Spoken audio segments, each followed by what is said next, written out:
हरे कृष्णा। न जायते म्रियते वा कदाचित् ज्ञानं भूत्वा भवित्वा वा न भूयः अजो नित्याः शाश्वतो पुराणो न हन्यते हन्यमाने शरीरे। आत्मा के लिए किसी भी काल में ना तो जन्म है ना मृत्यु है। वह ना तो कभी जन्मा है ना जन्म लेता है ना जन्म लेगा। वह अजन्मा नित्य शाश्वत तथा पुरातन है। शरीर के मारे जाने पर वह मारा नहीं जाता। तो यहाँ बताया जा रहा है कि जो आत्मा है वो सदैव रहती है। ऐसा नहीं था कि आत्मा का कभी जन्म हुआ। आत्मा हमेशा से ही प्रकट थी और आत्मा का कभी भी विनाश नहीं होता, क्योंकि जिसका कभी जन्म नहीं हुआ तो उसकी मृत्यु कैसे होगी। इसलिए आत्मा हमेशा ही शाश्वत है।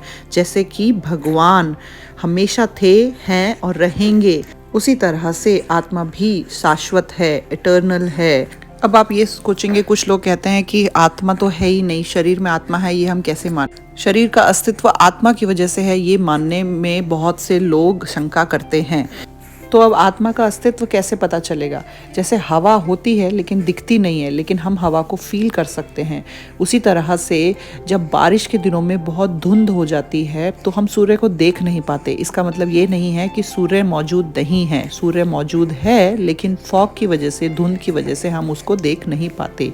उसी तरह से आत्मा का सिम्टम है चेतना, कॉन्शियसनेस। तो जब आत्मा शरीर से निकल जाती है तो शरीर मृत कहलाता है। आत्मा के जाने के बाद वही शरीर किसी काम का नहीं रहता। तो आत्मा की वजह से जीवन है। फिर आत्मा को अपने कर्मों के अकॉर्डिंग, अपने कर्मों के अनुसार दूसरे शरीर में पुनः जाने का एक मौका मिलता है। तो उदाहरण के रूप में, जैसे एक पेड़ पे अगर दो पक्षी बैठे हुए हैं, एक पक्षी आप मानो कि आत्मा और दूसरा पक्षी है परमात्मा स्वयं। उसी तरह से भगवान हमारे हृदय में सच में विराजमान है परमात्मा स्वरूप में। आत्मा के साथ परमात्मा हमेशा विराजमान होते हैं, चाहे हम किसी भी योनि में हों। एक कुत्ता, बिल्ली, छिपकली, कछुआ, हर योनि में भगवान आत्मा के साथ विराजमान है परमात्मा स्वरूप में। आत्मा जो भी करती है, व्यक्ति जो भी करता है, उसका फल खुद भोगता है। तो अपने कर्मों के अनुसार, अपने भोगों के अनुसार इंसान को फल मिलता है। Every action has a reaction. अब सवाल ये है कि अगर भगवान हमारे हृदय में हैं आत्मा के साथ, तो फिर भगवान हमें गलत कार्य करने से रोकते क्यों नहीं। एक्चुअली में भगवान हमें हर गलत कार्य करने से रोकते हैं और अच्छे कार्य करने की प्रेरणा देते हैं। पर सवाल ये उठता है कि हम उस प्रेरणा को लेते हैं या नहीं। भगवान हर पथ पे हमारा मार्गदर्शन तो करते हैं, लेकिन चॉइस हमारे ऊपर छोड़ते हैं। हमें उन्होंने फ्री विल दिया है कि हमें किस रास्ते पे चलना है। भगवान चाहे तो चुटकी बजा के सभी को भक्त बना ले, लेकिन भगवान किसी को फोर्सफुली भक्त नहीं बनाना चाहते। इसीलिए भगवान ने हमारा मार्गदर्शन किया है भगवत गीता के द्वारा।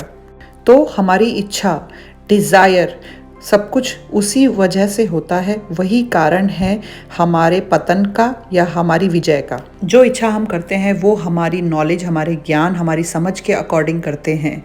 जैसे अर्जुन इच्छा कर रहा है इस वक्त युद्ध ना लड़ने की, और भगवान उसको ज्ञान दे रहे हैं कि युद्ध करना ही उसका असली धर्म है। और भगवान भगवत गीता का ये खजाना अर्जुन के थ्रू हम सब तक पहुंचा रहे हैं। हरे कृष्ण।